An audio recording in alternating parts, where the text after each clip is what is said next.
Hey guys, Jay's back. Sorry about the shakiness, it'll calm down here in a second. But right now, I want to hit on the subject of water changes, basically the overall stability of your water for your aquarium. I'm a member of all kinds of different groups and stuff like that, and I always see everybody, giving other people that don't do as many water changes crap about not doing so many water changes. Well, I'm here to tell you that as long as everything's stable in your aquarium, why do a water change?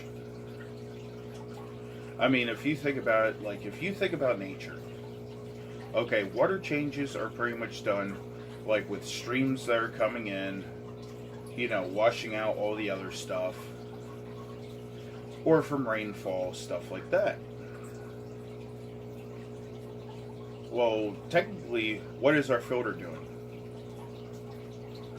Our filters are moving water, circulation, so you already have that part of nature. It's cleaning the water, which in nature, clean water comes in. I mean, you have so many different things in your aquarium, and I don't think we utilize nature enough. I mean, right now, I'm having fluctuations in my water quality because I was stupid. Added a piece of driftwood to my tank before it was ready to be added.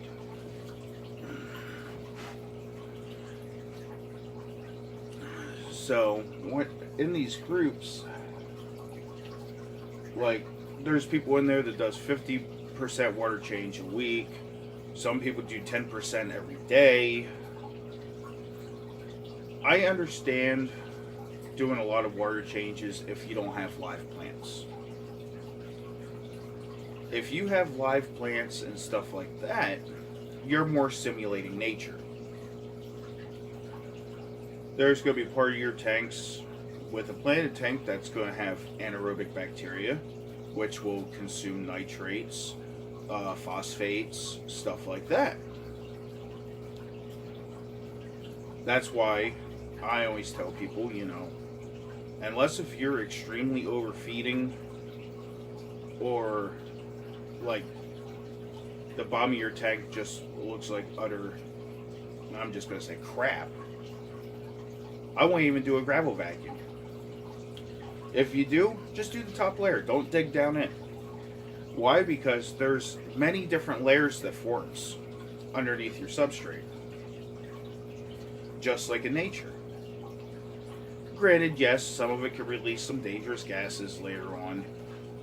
But if it's going, like with my tank, my 125 is still my experiment tank where I have the dirt in there that still has those little white oxygenation balls. Every now and then you'll see air, shoot up towards the top. It goes up to the top, bursts, all that gas is released into, the atmosphere instead of the water. That's actually keeping my substrate stirred up a little bit too, doing that, from what I've found. But my best suggestion before even thinking about water changes is test your water. I mean, use test strips, which personally I don't think they're as accurate. I use the API freshwater test kit. If I have saltwater, I use the saltwater test kit. I mean, it's still not 100% accurate. Like some of the more expensive test kits that are used in like water treatment and stuff like that. But I mean, it's going to give you the general baseline.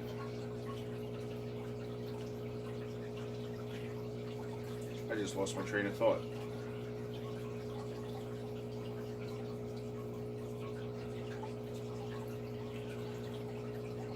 But yeah, I really did lose my train of thought. But when you're doing water changes, okay, there's all kinds of different water parameters all over the place. Like, I could be on the same water supply as the guy down the road from me. His water's going to read differently than it's coming out of mine. Because a lot of times the water will sit in those pipes, accumulate crap.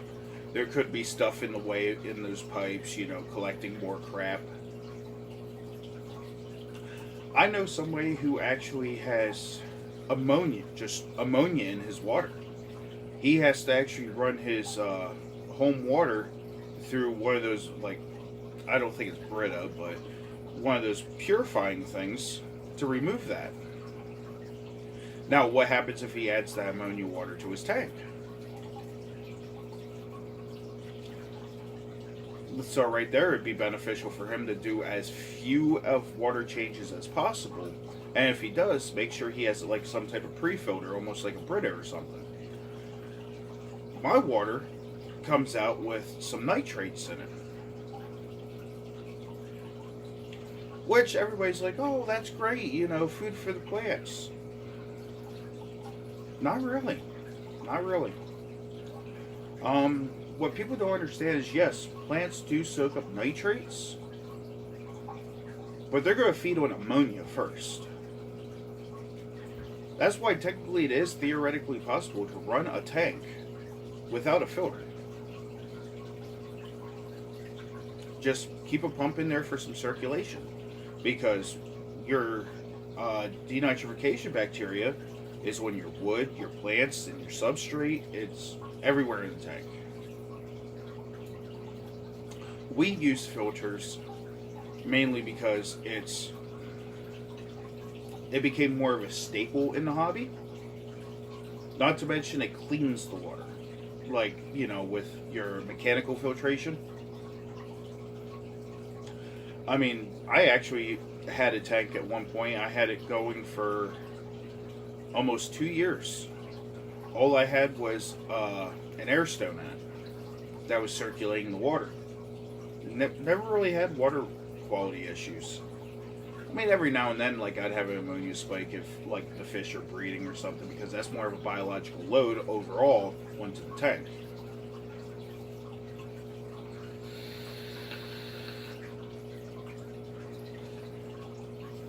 But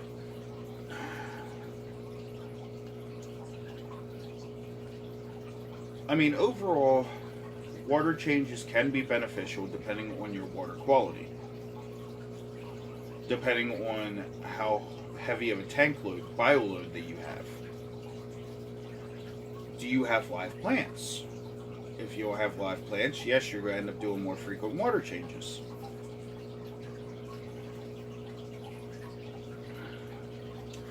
Matter of fact, I'm even doing this video before my tank lights are even on, and I'm seeing all kinds of activity in there right now because of this big leak behind me. So before you guys start doing water changes, test your water first. If you'll have no ammonia, no nitrites, and very low nitrates, don't even bother. And not to mention, like, if you're on city water, here's one of the biggest things I've had a problem with is my water treatment facility. Like, my pH of my water differs week to week. Like, 1 week it'll be like 6.5. The next week it'll be like 8.5. And then maybe a couple weeks after that it'll be right at neutral 7. That's why I don't really bother doing as many water changes. Matter of fact, the only reason why this tank's even gotten any water changes recently is because of the bioload that I put onto the tank by not properly treating my driftwood. That was my dumb fault. And unfortunately, I have lost a fish to it. And possibly going to lose another one. I don't know for sure. I mean, he's been doing better, but we'll see. But it makes me feel like crap because I couldn't provide my fish with adequate water because I decided to be impatient.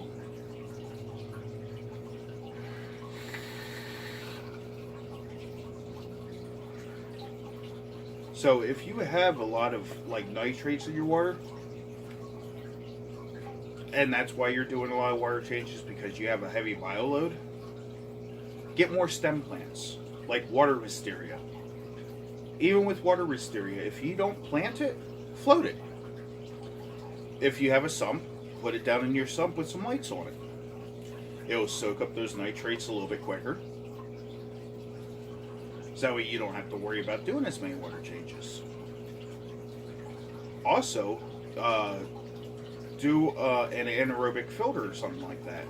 Matter of fact, I know some YouTubers,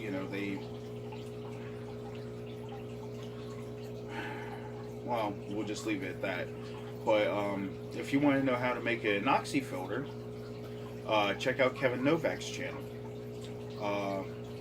He's, well, Dr. Kevin Novak, but he works with, he's a microbiologist, stuff like that.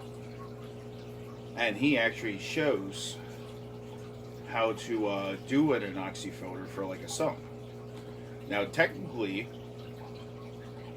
you can do the same thing with like your canister filters. You could do it with a hang-on back filter. The only problem is it could get clogged up over time, which is no bueno. Like my canister filter, my Fluval 405. I'm not sure if anybody knows how that's set up, but you have your water polishing pads over here, which I took out and replaced it with polyfill. My personal preference. And then you have the trays. Well, each tray has two sections in the tray. One of those little sections right there, I did his anoxy filter. And out of all honesty, I had completely done it by accident. I ran out of biomedia to put in my filter. And I used the kitty litter. By the way, kitty litter, the non-scented, just plain baked clay. It works really well as biological medium. And then I had some of my old substrate, which, matter of fact, some of it's still in the crab tank here, and some of it's over in the little 4-gallon vintage beta tank. The fluorite. If you use fluorite red, which I had very little of at the time, that was before I put the gravel in these. I used some of that mixed in with the kitty litter for biomedium. And then I stumbled across later on Kevin Novak's channel, and that's actually how he's doing his anoxy filters. And it does work. It's just that I didn't clean my wood. And not to mention, that little tray is such a small, compact area that, I mean, it's only taken out a little bit here, a little bit there. He actually takes like this this planter and puts a bunch of them in the sumps. But so you will most likely have more stability out of your tank, less algae problems and stuff like that without doing water changes. Because, I mean, if you're on well, you know pretty much at all times what your water parameter is going to be coming out of the spigot. If you're on city water, it fluctuates like crazy. Matter of fact, leftover nitrates, phosphates, promote algae growth. I mean, yeah, I have some blackbeard algae. I don't completely eradicate it right off the bat because it is a part of nature. It is taking some things out of the water I don't want to be there. But that also, you also have to take into consideration on how much you want to limit that specific type of algae to grow. Like my algae, it's growing on a few of my plants, which I don't like it being there, but it's going to grow there.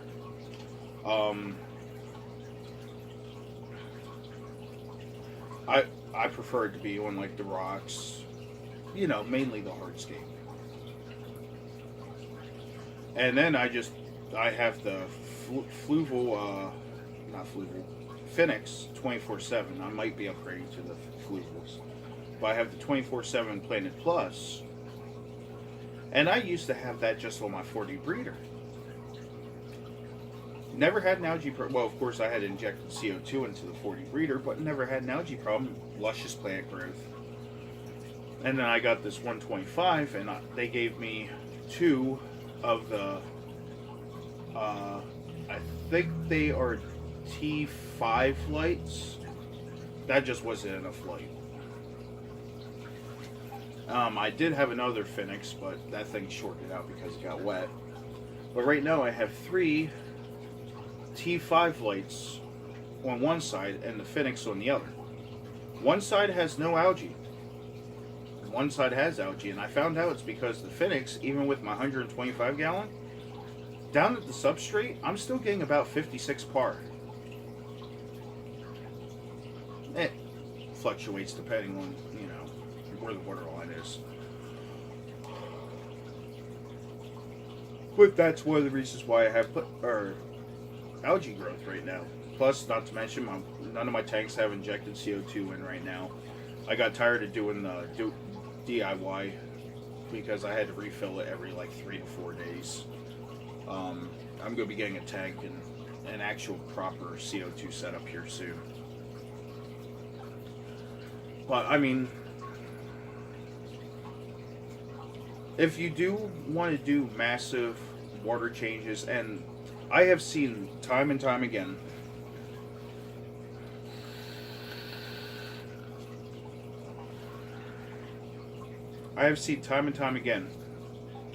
where people's fish are sick, or there's something going on with their tank, there's fungus on their fish, they have all kinds of different things, and everybody's telling them to do water changes. And I have seen it end tragically that way so many times. Because the fish is sick, and especially if you're using city water, that you don't even know what the parameters are going to be week to week. Some city water, it's stable all the time, some's not. Well, say you're doing a water change, and the water coming out of your tap is now higher or lower than what's in your tank. That's going to add more stress to your fish. That's going to promote more disease. What I like to do, before I do a water change, is I'll test my tap water. If it's relative to what my tank is, okay, yeah, do the water change. If not, take what you already have and stabilize it. If you have a really high ammonia spike, okay, use something like Prime, the water conditioner made by Seacom. Fantastic stuff. If you do 4 times the dose, it detoxifies ammonia. You can do that. You can use something that takes ammonia out of the water. If that's what your problem is you have an ammonia spike. Say you have a canister filter and you don't feel like popping the top, just put a hang-on back filter on your tank for a little while. If you have a sump, put your media down there.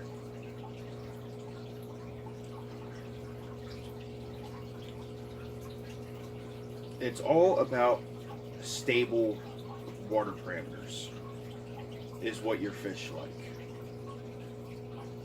No ammonia, no nitrates. If you have nitrates, under 40 ppm, especially if it's a planted tank. I like to keep my nitrates lower than that. That's why I use fertilizers that don't have nitrates in it. Stuff like that. I'll use Seachem's stuff. I use Aquarium Co-op's Easy Green, which, matter of fact, I need to get more Easy Green. We got to order some more.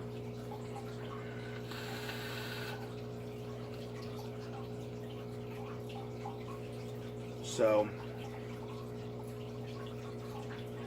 and you guys already seen my video about hardscapes, stuff like that, what I think about all that. Unfortunately, I did not follow my own rules. So this has been an ongoing battle for a little bit. Like I said, I think it's finally stabilized. Matter of fact, as soon as the lights kick on today, I'm going to be testing the water real quick. And, so remember guys, less is more. Usually more is more, but less is more. Unless if you have a high bioload, less water changes. Matter of fact, back when I used to breed some discus fish, which I really need to get back into again. When I bred discus fish, the entire time I bred my discus fish, I had plants in my tank, a good substrate that did not leach ammonia into the water or anything like that. Never once did a water change in those tanks. Never once. If I found that my water quality was getting wonky, I found a way to stabilize the water that was already in the tank. Because, like I said, our filters that we use is taking care of most of that.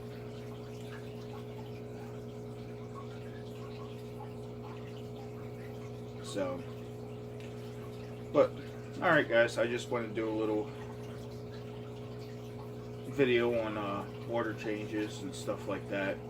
I know right now my bioload's a little higher because of all the mystery snails I have.